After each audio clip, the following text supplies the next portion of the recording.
Bonjour tout le monde, dans cette vidéo je vais parler sur le théorème d'Al-Kashi. Al-Kashi est un mathématicien et astronome persan renommé qui a vécu au XVe siècle. Il a apporté des contributions significatives à divers domaines, notamment l'algèbre, la géométrie et la trigonométrie.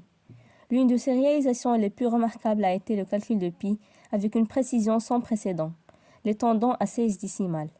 Al-Kashi a également développé des méthodes pour résoudre des équations de degrés allant jusqu'à 10, ce qui était révolutionnaire à l'époque. Son travail a joué un rôle crucial dans l'avancement des connaissances mathématiques et a posé les bases pour les mathématiciens et scientifiques ultérieurs. Après, on va définir le théorème d'Al-Kashi. Donc, le théorème d'Al-Kashi ou loi des cosinus est un théorème mathématique qui est utilisé en géométrie pour connaître la mesure d'un côté ou d'un angle d'un triangle quelconque, à partir de la longueur des autres côtés et de la mesure de l'angle opposé. J'ajoute que le théorème de Pythagore ne permet pas de calculer des longueurs dans un triangle qui n'est pas rectangle. Pour cela, il faut utiliser le théorème d'Al-Kashi. C'est pour cela qu'on l'appelle aussi théorème de Pythagore généralisé. Parce qu'il ne permet pas de calculer que des longueurs d'un triangle rectangle, mais de n'importe quel triangle, notamment un triangle quelconque. Donc voilà ici, on a les relations ou bien les formules du théorème d'Al-Kashi. Ici, par exemple, pour trouver la longueur du côté A, on va utiliser cette formule qui est A au carré est égal à B carré plus C carré moins 2BC fois cosinus de B. Et on doit noter que B est l'angle opposé du côté dont on souhaite calculer sa longueur. D'abord, on va voir la démonstration de ce théorème. Alors, pour trouver cette relation-là, on va prendre le côté A, qui est le côté BC.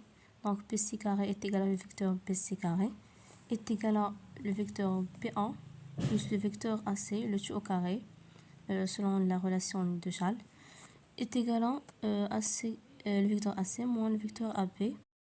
On a juste remplacé BA par moins AB. Et on obtient une identité remarquable. On la simplifie. Ici, on a le vecteur AC fois le vecteur AB, qui est égal à la norme AC fois la norme AB, fois le cosinus de A, suivant la règle du produit scalaire. Alors, BC carré est égal à le vecteur AC au carré plus le vecteur AB au carré, moins 2AC fois AB fois cosinus de A. On remplace ici BC par A, AB par C et AC par B. Et on obtient la relation. Et bien sûr, les autres égalités se montrent par la même manière. Et voilà donc la démonstration de ce théorème qui est tout à fait simple.